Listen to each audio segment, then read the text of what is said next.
The story begins with the visibly frightened young man who had somehow gone back in time to before his college entrance exams. He now found himself in Ansheng High School within the kingdom of Xia, still struggling to understand what was happening. Everything felt far too strange, and he couldn't tell what kind of horror story he had fallen into. In truth, he had been reincarnated, but with terrible luck, for he had returned to a time long before entering university. Since ancient times, humanity on the planet Blue Star had suffered from constant catastrophes. These disasters originated from what was known as the Secret Realm, a place connected to another world, inhabited by terrifying monsters. Occasionally, these monsters crossed through rifts and invaded the human world. When a powerful monster appeared, it could destroy entire nations and threaten civilization as a whole. To protect themselves, humans developed the Beast Gene System. This system involved injecting monster genes into the body, thereby awakening a beast model and unlocking unique genetic talents. Only those who had awakened such powers could fight back against these threats and protect humanity. Because of this, warriors became highly respected figures, enjoying privileges far beyond those of ordinary citizens. All of Blue Star society began to revolve around martial power. Martial cultivation became the highest priority. Everything else was deemed inferior. At that moment, the young man discovered that his new name was Yi He, and that he was merely a high school student. Things didn't start off well for him. As soon as he arrived in that world, he became the target of his classmates' jokes. It didn't take long for him to realize that the former owner of that body hadn't been well liked. He also learned that the original Yi-hei's parents had been in an accident, causing the boy to lose focus both in his studies and in his training. Now, the new Yi-hei would have to suffer the consequences of that. The class teacher announced that everyone was about to receive their genetic modification serum. They had trained for 3 years for this moment, and those who had taken it seriously would be rewarded. Yi-he thought that since it was him in that body now, he should do everything right and try to fix the mistakes left behind. Inside the gene injection hall, there were numerous capsules containing the awakening serum, a liquid infused with the primitive genes of magical beasts recorded by human warriors. One by one, students began injecting themselves with the serum. The process was painful, and many of them cried out in agony as their bodies were exposed to that strange energy. Yi-he noticed this, but chose to ignore it and injected the serum into himself as well. The teacher was surprised. It seemed like nothing had visibly changed in him. A short-haired girl began mocking him, clearly amused that he hadn't awakened anything. Her name was Wang Xing, and she seemed to enjoy provoking others. Yi-he,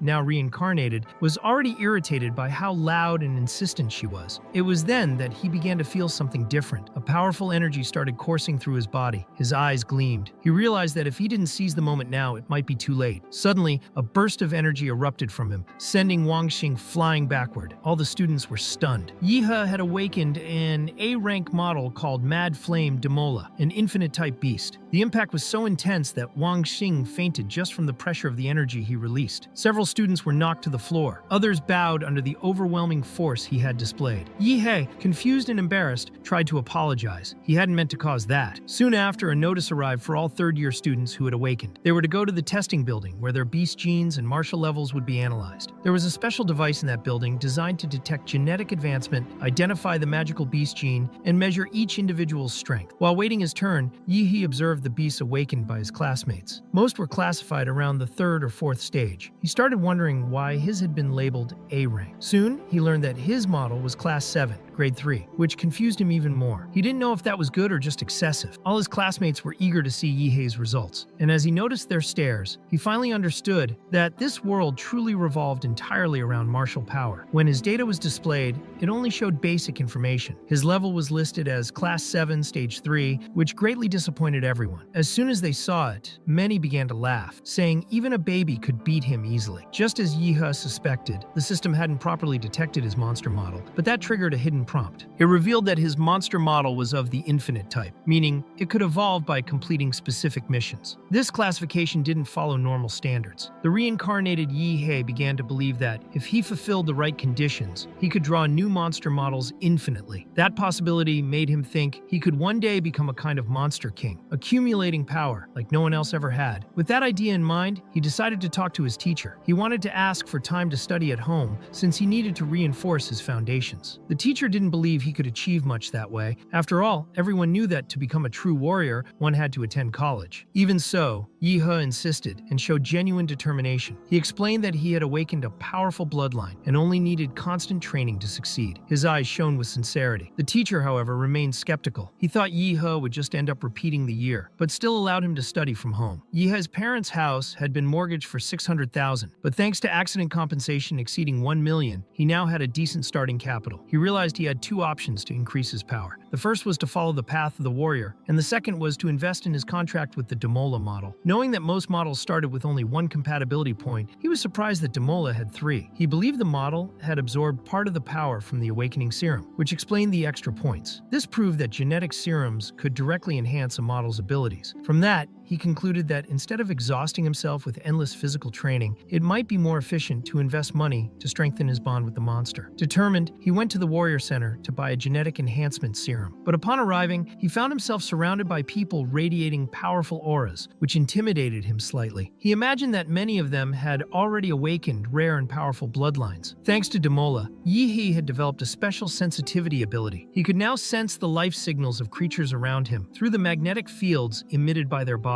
It was as if he could see the flow of chi and blood within the warriors. A desire to fight began to stir within him. Damola, the king of goddesses, in its world had awakened, destined to conquer all forms of life on this planet. While lost in these thoughts, a beautiful girl suddenly appeared, catching his attention. She thought Yi-he was spying on others, but he wasn't doing anything like that. She commented that it was normal to act strange after awakening a monster gene and asked what had brought him to the Warrior Center. Yi-he replied that he was there to buy genetic medicine. The girl then began explaining several things. She said that genetic medicine was extremely expensive and could cause resistance if used carelessly. That's why warriors usually waited until their bloodlines reached their limits before using such resources. At that moment, Yi-he only wanted to know if he could get a discount. The girl handed him a recommendation card. She was a 4th-level martial artist named Hwang-hae Lee. With her endorsement, she was already a veteran. He could receive a good discount on his purchases. He thanked her and went straight to make his purchases. In the end, the costs were absurdly high. Yi-he's compatibility had increased from 3 to 7%. His body became noticeably stronger as a result. However, he realized that as his physique improved, it became increasingly difficult to activate basic mutations. Even so, he was excited. What would normally take a common warrior 3 years to achieve, he accomplished in just a few minutes. This rapid progress thrilled the reincarnated youth, but also made him reflect. Although it seemed like cheating, it was a weak form of cheating, not enough to surpass the true geniuses of that world. He knew he would have to keep evolving if he wanted to be the top scorer on the exam. The rifts of the secret realm were ranked by level, going up to the most dangerous categories, Class S and Class E. These were the highest levels, inhabited by beasts so powerful they could not be controlled by humans. If one of these creatures escaped into the real world, it would trigger an apocalyptic disaster. With the teacher's permission, Yi-he decided to buy a ticket to enter a Level 3 secret realm rift. There, his journey toward becoming the king of beasts would begin. Upon arriving, he looked up at the sky and saw 3 stars, Kanglan, Anwei, and Taijin. He had read about them in books, but seeing them live was a completely different experience. He was awed by the starry sky. While admiring the heavens, a first-level beast appeared, a red blade-to-fang rabbit. The creature tried to attack, but Yi-he had already sensed its presence and defeated it with ease, grabbing it with his hand and finishing it in seconds. After the victory, he obtained a magical core, which could be sold for some money. However, he knew that first-level monster cores were not very valuable and wouldn't help him evolve further. Suddenly, a much more dangerous creature appeared, a demon corpse insect, a second-ranked beast. The fight became interesting. With his sword in hand, he faced the giant monster, using combat techniques he had learned from studying the monster encyclopedia. He concentrated his energy and unleashed a powerful martial technique, akin to a lightning-like energy strike, hitting the enemy hard. The monster retaliated, firing projectiles from its jaws. Yi-he barely dodged, but was irritated to find that his clothes were almost torn. Feeling the pressure, he activated Damola's demonic bloodline, charging straight into the creature's mouth and destroying it from within, tearing it apart with his sharp claws. Despite the victory, his sword was corroded by the monster's poison, rendering it useless. To make matters worse, he felt hungry and hadn't brought food. Guided by an irresistible scent, he decided to swallow the magical core of the demon corpse insect. To his surprise, his compatibility increased. This excited him. He had spent a fortune on genetic potions, but swallowing a monster core gave him more results than all that money. Realizing this, he felt slightly frustrated at having wasted his funds. With this new strategy in mind, he activated his life field to locate more monsters. By the next afternoon, Yi-he had grown even stronger. His compatibility had risen to 9 9%, but he also discovered that white magical cores no longer contributed to his evolution, so he decided to sell the white and green cores he had accumulated. The buyer was astonished that a mere high school student could gather so many cores in such a short time. Now only 9 days remained until the college entrance exam. In the fourth realm of Ansheng, specifically in Class D, a group of people gathered with one goal: to complete the Blood Jade Flower mission. The team captain was named Lin He. Yi He was also present, but under a false identity. He introduced himself as Dadsla, a strange name he had created with the help of a legal agency, since as a student, he was not allowed to enter a Class D realm. The others found his name odd but ignored it. Lin He, as the leader, didn't fully trust the new member's abilities. Still, he allowed him to join the team to observe and learn during the mission. With everything ready, the group set off toward the location where the Blood Jade Flower could be found. During the journey, while inside a vehicle, enemies appeared on the path. Several Earth Demon rats began chasing them. A team member named Hood took charge, throwing his explosive blades to fight off the monsters surrounding them. Throughout the journey, Yi He, still going by Dadsla, merely observed. He paid attention to every detail, absorbing as much information as possible about monsters, strategies, and teamwork. Shortly afterward, the group decided to proceed on foot, as the Oasis monsters were extremely sensitive to sound. The engine noise could alert them and cause problems. Lin He assigned roles to the team members, but for Dadsla, the order was simply to observe. He was to remain silent and uninvolved,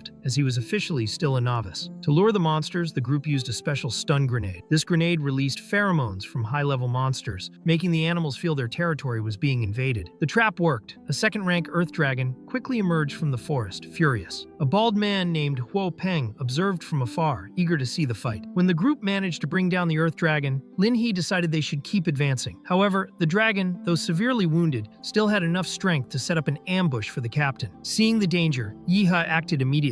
He leaped and unleashed a powerful energy attack toward the monster, similar to a concentrated lightning strike. The energy struck the dragon directly, protecting the captain and eliminating the threat. Everyone was surprised. No one expected a novice to be capable of such a strong attack, defeating a second-rank creature single-handedly. Admiration for Dadsla spread among the group, still unaware of his true identity. Soon after, they collected the dragon's soul essence, which looked like a giant magical fruit. Lin He was satisfied, believing everything had gone according to plan. However, he was suddenly stabbed in the back by Hood, shocking the entire team. The attack was swift and the blade was coated with poison. Huo Peng, the bald observer, began to suspect Hood's intentions. He believed the traitor was trying to profit from the mission alone. Yi He, who didn't know Huo Peng, was informed that this man was infamous for stealing from martial artists and looting dungeons. Despite his injury, the captain wanted to know how Hood had discovered the secret mission location. Yi He realized the answer lay in the poisoned dart, which likely carried the information. Hood noticed that the novice was smarter than he appeared and decided to kill him before he became a problem. Without hesitation, Hood threw one of his blades at the protagonist. Yi He blocked it using only his fingertips. Irritated by the situation, he decided it was time to eliminate the trash. Huo Peng, observing this, became more interested in Dadsla and now desired his head. Hood intensified his attacks, launching several flaming blades at Yi He. However, with his strength and control, the protagonist managed to dissipate all the projectiles using the impact of his own energy. Then Hood appeared from behind, attempting a surprise attack. Yi He seized the opportunity to test his new ability. He placed his hand on his forehead, much like Piccolo, and unleashed a direct strike that hit his opponent with tremendous force. Even injured, the captain watched closely, wondering if this young man was really a novice. Huo Peng, intrigued by such power, wanted to know which family he belonged to. Yi He, keeping up the ruse, claimed to be from the Demon Ra clan. Now unleashing his full power, Huo Peng declared that even with genetic abilities, the protagonist could not overcome the disparity in strength between them. He then activated his bloodline, awakening the Tyrant Terror Black Bear, and unleashed his martial technique Peak Shaker, causing violent tremors all around. Yi He responded directly, aiming for his opponent's leg. He easily dodged all of Huo Peng's attacks. Then he counterattacked with full force, concentrating his energy and using his strongest technique at the time, the mountain-crushing fist. The impact was devastating, sending the bald man crashing to the ground, battered and covered in marks. Lin He and the few remaining team members watched with wide eyes. They finally understood just how strong the mysterious Dadsla truly was. With a grimace on his face, Huo Peng now cursed the protagonist, believing that the martial arts he wielded were too unorthodox and would bring punishment. At the central stadium of Ansheng, a host welcomed all the students as the college entrance examination was about to begin. This exam consisted of paired fights, with the winner advancing to the next round. The duration of the exam was 3 days. The first 2 days were for the preliminary rounds, where each student had to fight 3 times. Those who qualified could then compete in the area corresponding to the college they wished to enter. Several pairs of candidates were already positioned, but pair number 6 had yet to appear. The host noted noted that the combatants were Huang Tong Tong and Yi He,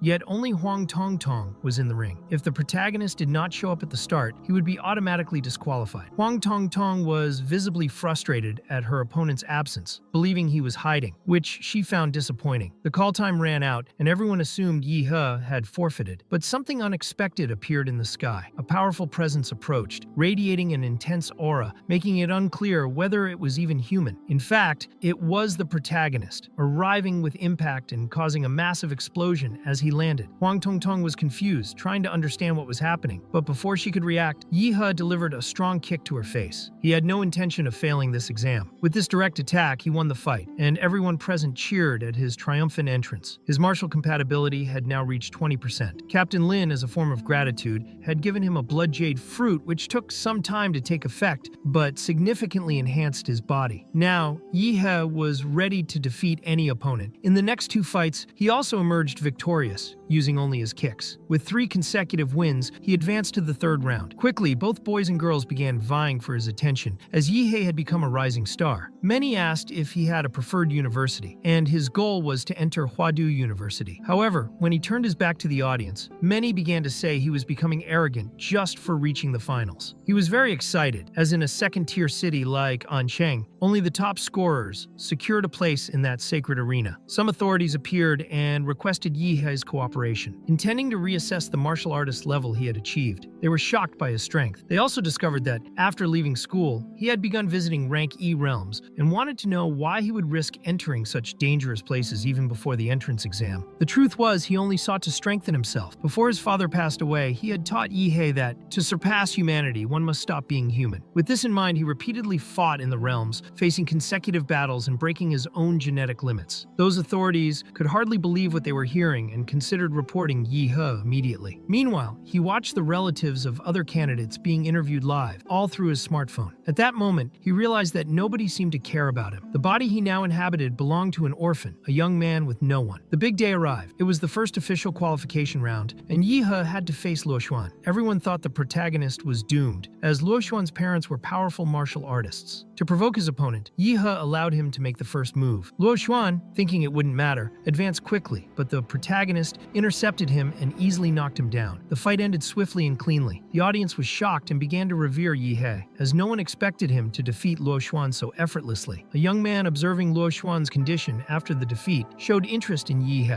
Meanwhile, the second part of the qualification round was about to begin. A girl named Kai Xiaoling faced a beautiful and elegant young woman named Liu Qingzhu. Although Kai Xiaoling made the first move, Liu Qingzhu quickly responded, using a secret technique from her family. Even so, it was not enough. Kai Xiaoling could still react and demanded her opponent fight seriously. Then, she transformed into a giant tiger and launched a fierce assault on Liu Qingzhu, striking her with a violent series of blows. The intensity was so high that an explosion shook the arena. When the dust settled, everyone believed Kai Xiaoling had won. However, her body gave out from exhaustion, collapsing completely on the ring. Liu Qingzhu, on the other hand, remained standing. She had endured to the end and was declared the winner. The quarterfinals finally arrived. Yi He participated in the draw and got letter A. Another participant, a giant named Shen Guan, also received the same letter, meaning they would face each other. Before their fight, there would be a match between Luo Ko and Chu Zhou. While waiting, Shen Guan shared some information with Yi He, perhaps as a gesture of mutual respect before the confrontation. When it was their turn, the battle between Yi He and Shen Guan began like a full-scale war. Both fought with such force that even spectators were affected by the impacts of their techniques. The duel was so evenly matched that no one could predict the winner. At one point, Shen Guan used a special technique that invoked the power of a goat serpent, hitting the protagonist with a brutal strike. The speed and impact were terrifying, yet Yi He held his ground. Shen Guan continued his offense, applying a Hadaka Jime, a chokehold preventing the protagonist from activating his abilities. He then struck another powerful blow, believing he had won. A stretcher was called to remove Yi He, as everyone thought he was out of combat. However, to everyone's surprise, he stood up with a changed gaze and an intimidating aura. His body was enveloped in an intense red aura, his strength seeming monstrous, and Shen Guan was the first to witness this form. It was the red manifestation manifestation of the demon beast form. No one expected a mere high school student to reach such a stage. Tension spread throughout the tournament, as everyone feared the situation might spiral out of control. Even though he was scared, Xingguan didn't want to give up. He tried to attack once more but couldn't do anything. Yihei was on a much higher level. With no way out, Xingguan decided to surrender. The protagonist was frustrated by this, as he was ready to continue fighting. Maintaining that energy was uncomfortable, and since attacking an opponent after surrender was not allowed, Yihei ended the transformation and was declared the winner of the fight. After this explosive battle, Yihei's name spread across all social media. He had gone viral. The 4 finalists of the admission tournament were finally determined: Yihei, Liu Qingju, Chu, and Zhou. Once again, there was a draw. The protagonist drew the letter A, and to his surprise, Liu Qingju did as well. The semifinals began with the confrontation between the two. At the very start of the fight, Yihei released an intense energy, raising a cloud of dust around them. Liu Qingju only wished he were strong enough to truly face her. The dust was so dense that spectators couldn't see anything inside the ring. Yihei knew that the black-haired girl's skills were superior to his, and the longer the fight lasted, the harder it would be to defeat her. She had an extremely high combat IQ, so he needed to act with everything right from the start. Before he could attack, it was Liu Qingju who took the initiative, rushing toward him with speed. The protagonist considered using his martial chi for defense, hoping to create an opening for a counterattack. She quickly sensed the malice in his stance and managed to dodge. The battle intensified, with both blocking each other's strikes with precision, but Yihei wasn't willing to make it easy for her. He activated his claws imbued with martial chi and tried to break the opponent's concentration. When he saw an opening, he attempted to strike, but Liu Qingju successfully blocked the attack. She still had 2 powerful techniques in reserve, yet the bigger problem was that the protagonist wasn't giving her any opportunity to use them. With no other choice, Liu Qingju realized she would have to use her final trump card. For the first time, she activated the awakening of her lineage. She knew that form was hard to control and mentally warned that the protagonist should be careful, as she wouldn't be able to gauge her own strength. However, Yihei seemed pleased to hear that, as up until that moment, he had only used 50% of his total power. Qingju moved with astonishing speed, attempted to attack him from behind, but Yihei had already prepared a technique for that moment. When the two collided, an extreme shockwave erupted. The impact was so intense that no one could keep their eyes open. The dust rose and the spectators missed that decisive moment of the fight. For a moment, Qingju hoped she had won, but the energy the boy exuded began rising dangerously. She noticed that this energy fluctuation was a terrible sign. Yihei's true form was emerging. The spines on his back began to glow and accumulated an absurd amount of energy, which was channeled to his mouth. The protagonist unleashed a gigantic energy blast at Qingju, who tried to defend herself using her feathers, creating a barrier. Even with her protection, the explosion was devastating. Suddenly, Huang Qing, the mayor of Ansheng, appeared. He observed closely, believing that the city's most powerful championship in history was unfolding at that very moment. Qingju was bleeding. Her defense had been broken by the boy's attack, and now she began to doubt whether she could defeat him. The responsibility of restoring the Liu family weighed on her shoulders. The ancestors watched every move, and her mother had devoted her life to shaping her upbringing around this goal. With a weakened body and burdened by everything she carried, she recognized just how strong the boy was. She charged at the protagonist, but left a huge opening. She tried to strike his chest, but was confused to see him remain still, not dodging. Yihei just wanted to know why she had lost her fighting spirit. To him, this battle should be taken seriously until the end. He began punching the girl repeatedly, questioning whether she would finally fight seriously. Qingju didn't understand, as she believed she had already surrendered victory to him, but now, confronted with his relentless attitude, she saw that he wasn't joking. Anger surged within her, and her energy began to leak uncontrollably. She didn't like the way she was being treated. She thought he shouldn't hit a woman in the face. However, Yihei did it only to reignite the fighting flame within her. Qingju's wings grew even larger. At that moment, she revealed her red demonic beast form. Seeing this, Yihei decided he would no longer hold back either. He had created his own technique, combining the Demora style with Qigong, forming what he called the nuclear light combat art. He believed the battle between them had finally reached its peak. Qingju created a tornado around herself, concentrating her energy until she launched an attack at the boy, resembling a sonic scream. Yihei, in turn, prepared his technique using the energy accumulated in his spines. Knowing she had no alternatives, Qingju decided to abandon defense completely and activate the most powerful technique of her lineage. She charged for a direct confrontation, touching the opponent's forehead with her skill, generating an explosion of energy. The mayor, seeing the danger, raised containment barriers to protect the audience. But the impact of the combined attack was so strong that all 3 protective walls collapsed instantly. The mayor was shocked, unsure what he would do if either of them could no longer participate in the entrance exam after that fight. fight. Qingzhu was completely injured, especially in her left arm. Her demonic energy had been depleted, yet she still didn't want to give up. Yi remained firm before her, practically unharmed. She couldn't understand how the strike had landed, but he still seemed intact. The protagonist explained that if she didn't rid herself of the nuclear radiation left by his technique, she could be crippled for life. Qingzhu was saddened by the situation. She never wanted to fight him that way, but now she understood why he had insisted so much. However, Yi still wanted to understand whether Qingzhu truly didn't want to fight him or was just being stubborn, refusing to admit her competitive spirit. During the fight, he had clearly felt her desire to win. In the end, he was right. Qingzhu had seriously considered defeating him, to the point of abandoning defense entirely to launch a full-force attack. But now, after everything, she realized she hated fighting. She actually just wanted to lose quickly and end it. For Yi He, that was the problem. She let too many distractions occupy her mind during the battle. He touched her arm, and at that moment, the radiation and wounds began to heal. That was the reason for her defeat. Even so, the protagonist was thrilled. To him, Qingzhu was the strongest opponent he had faced so far, and he wanted to fight her again on another occasion. Upon hearing this, Qingzhu blushed. And so, Yi He was declared the winner of that battle. Then came the final. The last confrontation would be between Yi He and Chuzhou. Chuzhou wanted the protagonist to show all his capability. Yi He was also excited. The first move came from Zhou, who summoned several clones. However, Yi He immediately activated his atomic breath. Zhou found it strange that the opponent didn't even bother searching for his real body. He simply crushed all the clones with brute strength. Knowing he couldn't face the protagonist directly with his defenses, Zhou realized Yi He was a true monster. In the end, he decided he had to attack from a distance, even if it was his only option. He used the power of his lineage, activating the ice veins. After all the preparation, Yi He destroyed everything with just one move, leaving his opponent completely astonished. The protagonist then declared that ice demon dragon power was useless against him. The difference in their strength was enormous. Even so, Chuzhou decided to use the final move he had reserved specifically to face Qingzhu. The mayor watched silently and was surprised to see that Zhou could wield such a powerful skill. Yi He,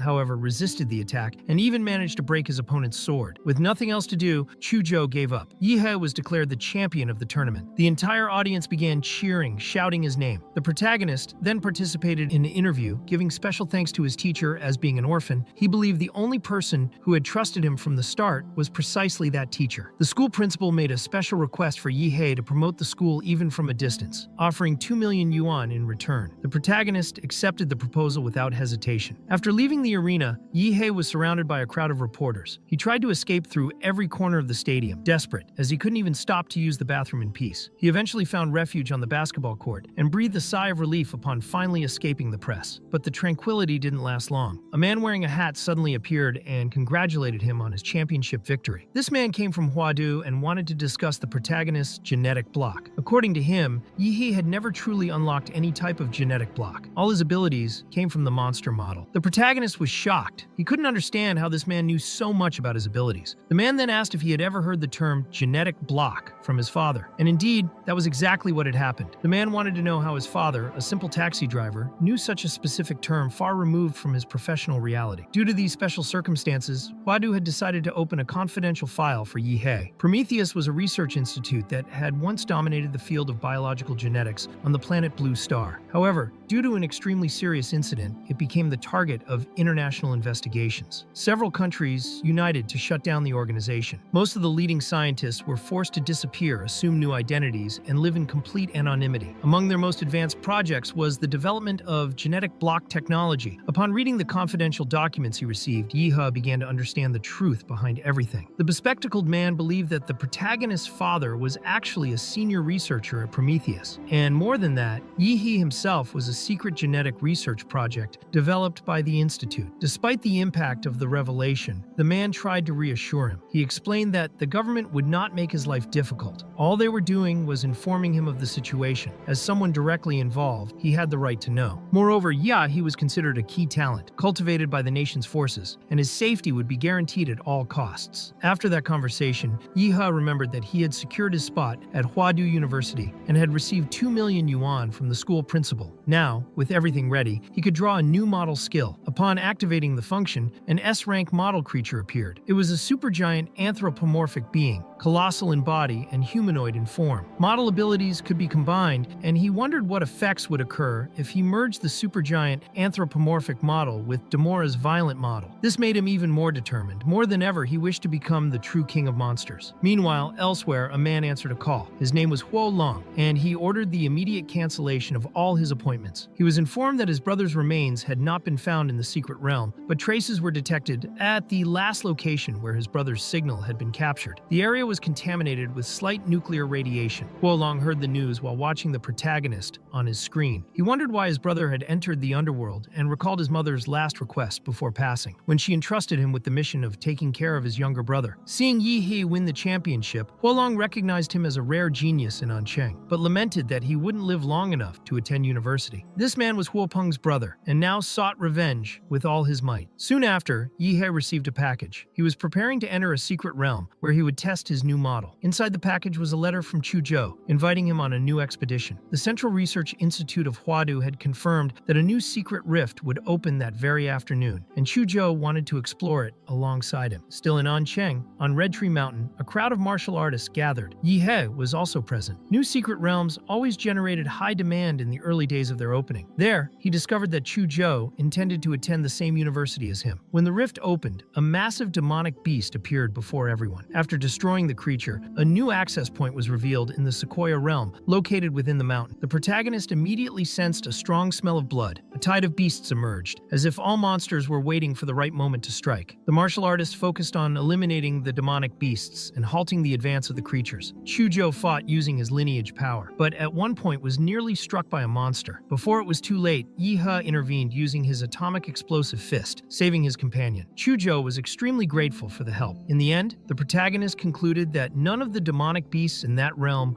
were worth the effort. Even so, Chuzhou was increasingly amazed. He had never imagined Yi He could eliminate so many creatures alone with such ease. The radiation left by Yi He's energy explosions was so intense that it seemed to have completely melted the flesh and blood of the surrounding demonic beasts. It was as if he were enveloped in constant, widespread nuclear radiation. He walked calmly, striking monsters effortlessly, hitting multiple targets at once as he advanced. Everyone witnessing the scene was in shock, many believing he could only be a high-level martial artist. One person present recognized him immediately. They had watched the live broadcast of the university tournament and clearly remembered the fight that crowned him champion. In the end, the leader of the first wave of the beast tide was defeated. Chuzhou assessed that, at the very least, they had managed to delay the initial advance of the beasts. The problem was that many martial artists had been injured during the confrontation. Yi He, meanwhile, was surrounded by demonic cores. He didn't know how to carry so many of them until Chuzhou offered his spatial ring for support, allowing the protagonist to store them there. Yi He was surprised to realize that his friend was wealthy, as such a ring was worth millions. Shortly after, a new announcement surprised everyone. Chief Wu Sen had returned. He was an immense man with a firm posture and introduced himself as the leader of the Silver Wolf Group. In front of everyone, he stated that he had heard of Yi He's achievements through his members and asked if he would be interested in joining the group. The crowd was impressed. Being personally invited by Wu Sen was an honor few martial artists had ever received. But at that moment, a woman riding a tiger also appeared. She understood Wu Sen's urgency. He wanted to recruit the protagonist before anyone else. So she introduced herself as the leader of a martial arts group from Chengda and offered an even more attractive proposal. If Yi He joined them, he would receive 15% of the team's monthly cultivation resources. Despite the tempting offers, Yi He politely declined both invitations. He was not yet interested in joining any group. As the tide of beasts dissipated, the environment became calmer, allowing them to eat and explore freely. They began surveying the region and soon encountered gigantic creatures. Yi He didn't see them as unreachable. On the contrary, he believed there were demonic enhancements that could make them that size. Chuzhou, however, did not think the same way. Facing such colossal and unknown entities, he felt fear. While exploring, the protagonist noticed something strange. His vital force field allowed him to detect the presence of living beings throughout the realm, but there was a lake ahead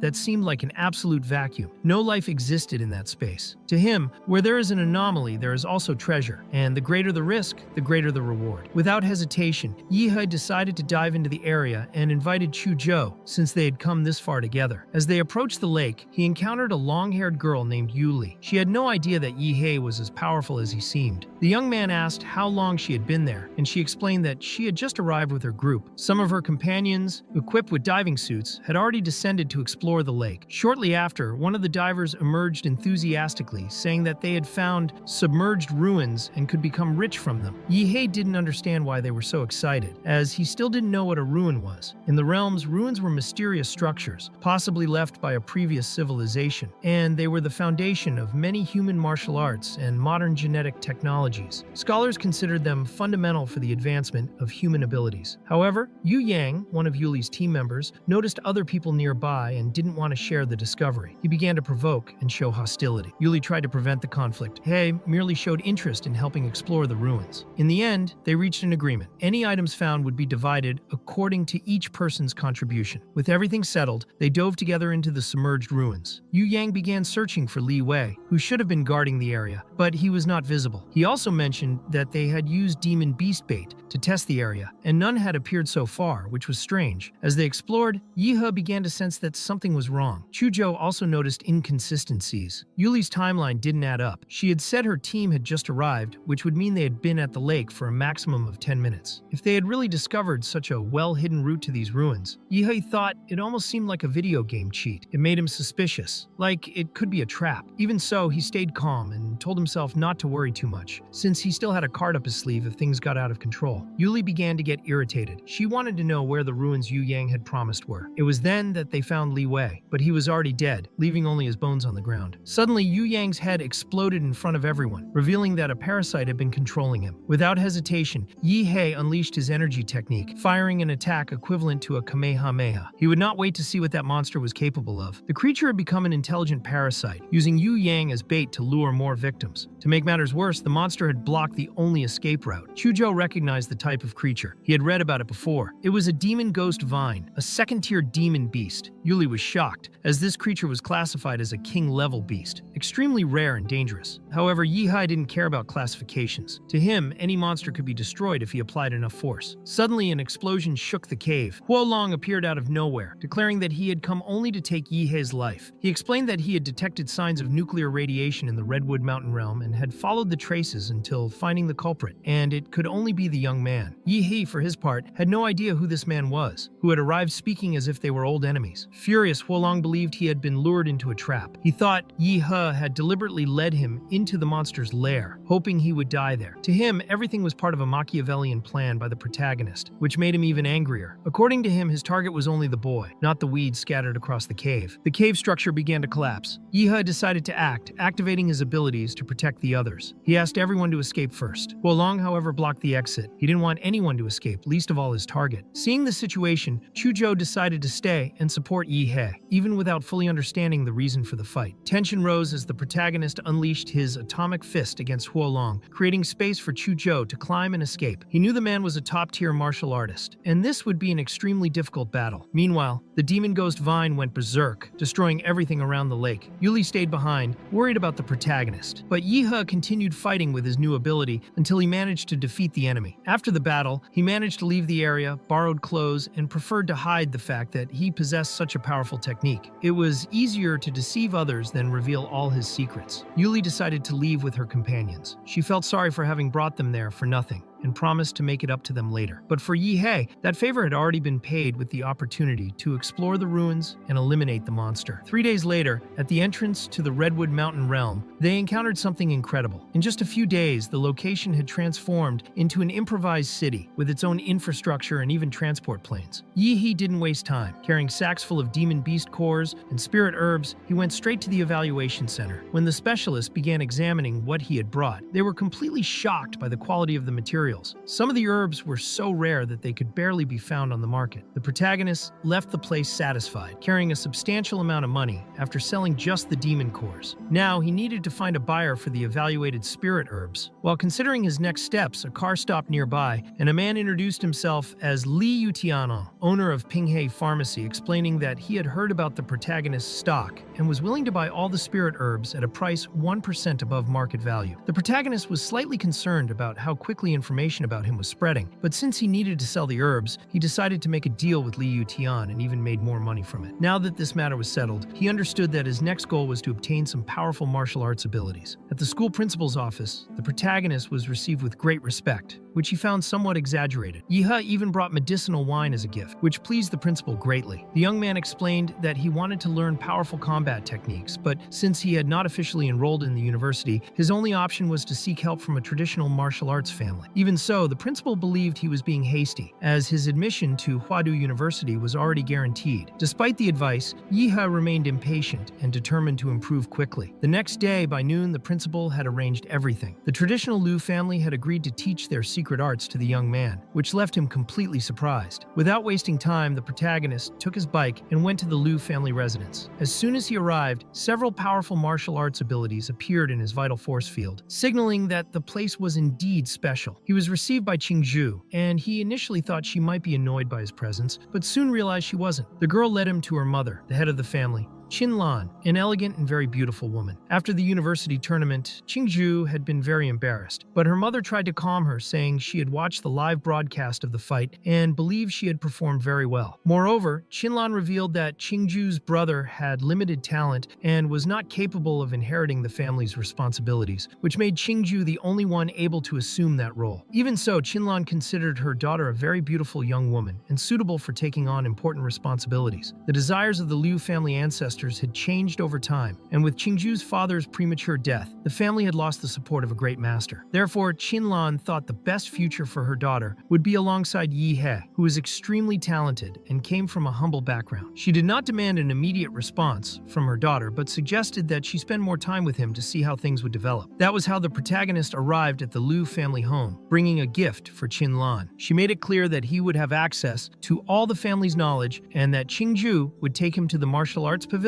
Since those techniques were forbidden to be taken outside, he would only have one day to study everything he could there. Additionally, there were 3 Xuanhuang-level martial skills available in that location, if the protagonist was capable of learning them. He was grateful for the opportunity. While Qingzhu guided him to the pavilion, the protagonist found her behavior strange, so he decided to get closer, but she didn't understand why he was approaching so closely. Soon they entered the pavilion, where the martial skills were organized by categories, such as movement techniques, defense, and body temperament. All he had to do was use an identification card to access the rooms. The Xuanhuang level skills were kept in a small stone room at the end of the corridor, and he only needed to swipe his card to enter. Even so, Qingzhu thought it unlikely that he could comprehend the Xuanhuang skills in just one day, as this type of learning was usually superficial. The protagonist decided to choose one of these skills, but instead of finding a book, he encountered a statue. Suddenly, he was transported to the so-called martial rhythm world. He remembered the girl's words, explaining that this type of technique was not limited to books, as it could also appear in the form of statues, paintings, or even tools. Any object could serve as a vessel for the martial rhythm, a mystical power left behind by a great master. Only someone of that level could seal the martial rhythm in an object to transmit their legacy. The rest would depend solely on the apprentice's sensitivity. If fate allowed, he would naturally be able to sense this martial rhythm. This martial world functioned as a spiritual space where he could not even activate the dwelling mode, as if he had reverted to being an ordinary weak person. It was then that a creature appeared before him, laughing and stating that only a true man was worthy of inheriting his martial arts. If not, he preferred his legacy to be lost. Yihe, looking at the figure, realized it was identical to the statue. The creature, seemingly the spirit of an ancient master, began speaking many things to him, and then the trial began. Several monsters appeared around him, and Yihe quickly drew his sword, trying to eliminate them all at once. He suspected that this trial was not just about fighting random ghosts, but that some hidden item was involved. The creature, observing the situation, thought the candidate was just another fool and complained that martial artists were becoming increasingly lost. However, he soon noticed that the ghosts could not even approach the protagonist. Yihe believed that the system itself was protecting his body within the spiritual world. This puzzled the creature, as he believed no one should be immune to the martial rhythm, and he couldn't understand how the young man had achieved such a feat. Still, he decided to leave his legacy to Yihe, but wanted to test if he could endure everything until the end. Following instructions, the protagonist approached a well. The well contained the essence of calm qi, condensed by the master over a lifetime. At the bottom of the well was also imprisoned the technique known as the body-sealing demon, and the protagonist fell inside. At his peak, the creature had been a true hero, one of the few men capable of conquering an S-ranked secret realm. His success came thanks to the demonic technique, but it also caused his downfall. Over time,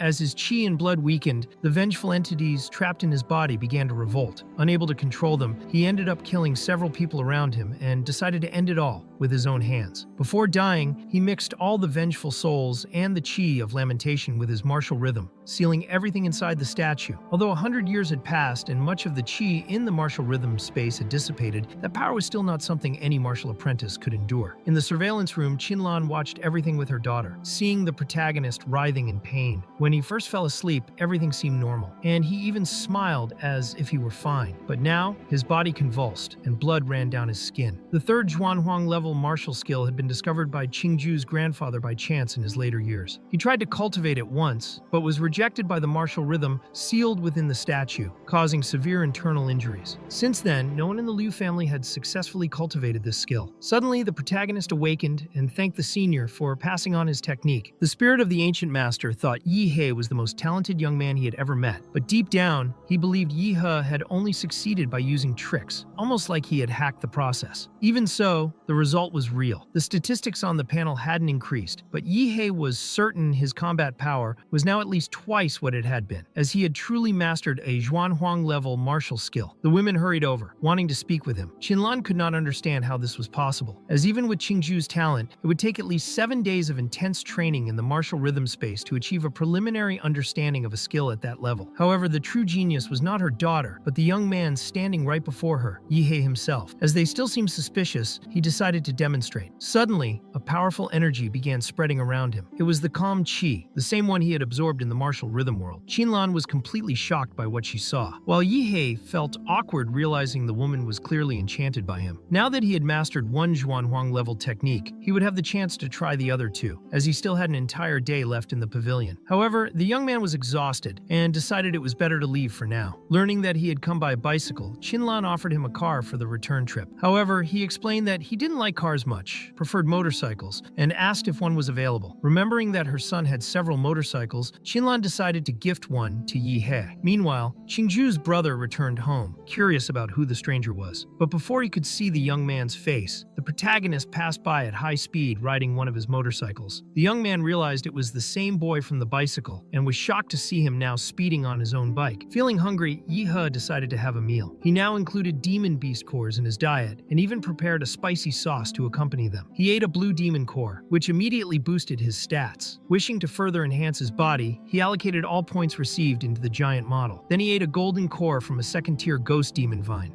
The energy was so intense that it caused a mutation in his body. The risk was high. If the mutation caused a shift to a lower attribute, it would result in regression. But he decided to take the chance anyway. In the end, he succeeded. His body began to carry the power of the cosmic dwelling. Despite his happiness, he knew he still needed to bring that model to its full form, and for that, it was urgent to continue leveling up. Then he heard a loud noise coming from outside. He thought maybe someone was causing trouble. Indeed, a police team had surrounded the place. They began knocking on the door of the house where he was, which had previously belonged to a solitary person, so it was unlikely to receive visitors at that hour. Moreover, he hadn't ordered any deliveries. Suddenly, a huge woman wearing a helmet appeared at the window. She realized that the young man was not an ordinary martial artist. Her initial plan was merely to hide something in that house and erase the young man's memory. But since he had discovered her, she decided he would have to suffer a little. If he tried to escape, things would only get worse. Meanwhile, outside, the police were trying to apprehend a young man. Inside, Yi He unleashed a skill against the mysterious woman, while on the lower floor, the man fought directly against the police forces. At the end of the battle, the woman believed it was best to retreat, as she had been completely beaten thanks to Yi He's strike. They managed to escape, and the suit she wore had already repaired some of the damage from the previous impact. However, Yi He appeared shortly after to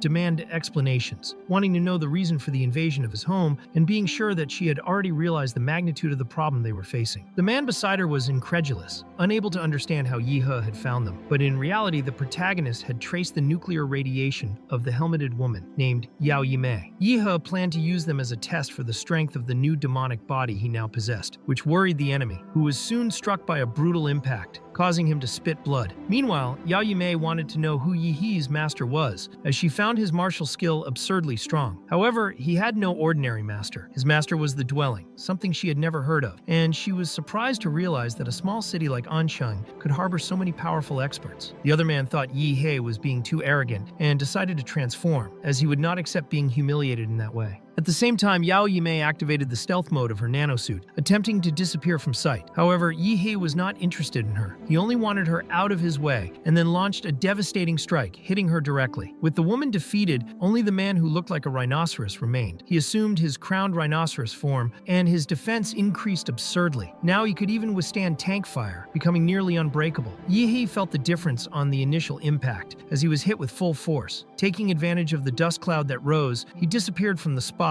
and then surprised the enemy with an attack, growing to colossal size before him. The man transformed into a rhinoceros named Zhou Yi was shocked, unsure whether he was dealing with a demonic beast or something even more terrifying. Yao Yimei, seeing through the system that the gigantic being was indeed Yihei, realized she should not have provoked a monster like him. With the situation out of control, she understood that Zhou Yi would be beaten to death, and since she also could no longer escape, she decided to fight to the end. She charged toward Yihei, who was still in his gigantic form, and launched cutting wires around him. Those wires were strong enough to slice high-resistance metal alloys. With a decisive move, she managed to rip the giant's head off. However, Yihei's head fell right in front of her and launched a point-blank attack. Shortly after, he returned to his normal form. Zhou Yi was completely covered in blood, terrified, and now certain that Yihei was a true monster. He believed that since he was going to die, he would take Yihei with him. Before that, he revealed that the woman Yihei had just killed had hidden something important in her room, called the Golden Gene. This item now belonged to the protagonist, but it would only bring endless pursuit upon him. Tired of hearing so many words, Yihei kicked Zhou Yi in the face, determined to get rid of the body quickly. Later, back in his apartment, he spoke with Qingju's mother, wanting to know how the police investigation had gone. Qinlan tried to calm Yihei, saying he should move on with his life, but he soon saw the Golden Gene, exactly as Zhou Yi had mentioned before. The symbol on it was familiar, as it had appeared in Prometheus's secret files, handed to him by a man from Huadu. It was clear that the two intruders had stolen the gene from the Laserbird group, and for that reason, they were being pursued. With these clues, Yihei understood he needed to act. So, he decided to find a hotel to spend the night and rest before making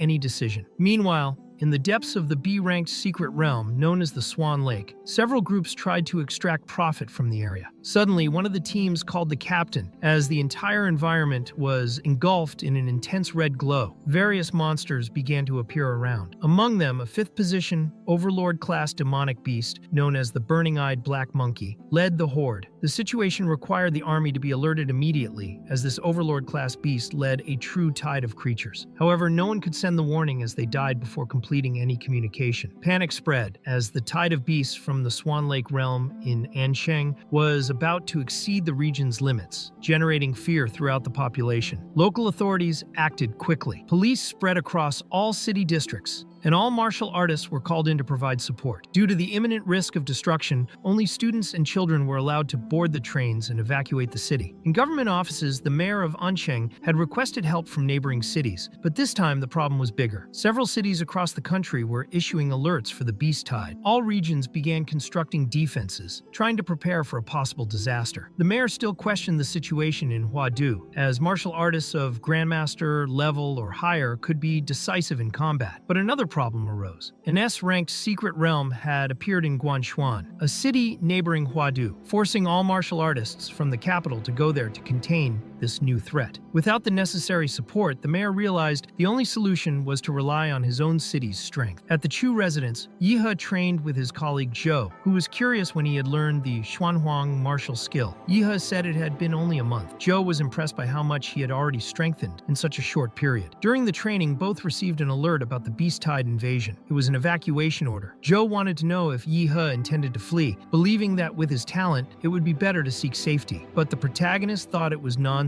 and was sure he should participate in the fight. Meanwhile, Qingju argued with her mother, determined to support the city's defense. Her mother, however, feared that her daughter might not return alive. After all, an Overlord-class beast was an enemy that even Grandmasters could not face. Qingju believed that if a family of martial artists could not withstand demonic beasts, she would have no reason to exist. At the same time, the Liu family was leaving the city. As for Yihei, Qinlan decided only to leave a message, allowing him to make his own decision about what to do. In the Swan Lake realm, numerous people gathered, ready to face the legion of monsters. The entrance was surrounded by heavily armed police. They formed Ansheng's last line of defense. The mayor had made it clear that everyone had a mission: gather basic information about the beast tide, and if possible, also discover the abilities of the Overlord-class demonic beasts. Additionally, he wanted everyone to return alive. When he saw soldiers seriously injured and missing an arm. The mayor urgently called the doctors. The wounded man handed over a USB drive containing all data from the battle recorded by the Vanguard group, ensuring that at least this information would not be lost. The mayor wanted to know if there were survivors among the other team members, but received confirmation that all were dead. The wounded man wept heavily, explaining that the beast tide had simply trampled everyone, leaving them no chance to recover the bodies. He insisted that everyone be careful of the burning-eyed black monkey, as it was an extremely dangerous threat. Suddenly, rocks began to fall near the landmines that had been placed as a defense. Then, the mines detonated, destroying much of the fortifications that were being built. This was clearly an attack coming from the secret realm, accompanied by war tanks. It wasn't just a simple demon beast assault, it was a long-range attrition strategy. The mayor, realizing the enemy's intent, ordered fire on the rift of the realm. The intelligence behind the attack terrified everyone. Instead of sending the demon beast directly, the enemy was using tactics to weaken the front line first. This deeply angered the mayor, as that overlord-class creature seemed to act with human reasoning. The second wave of attacks began,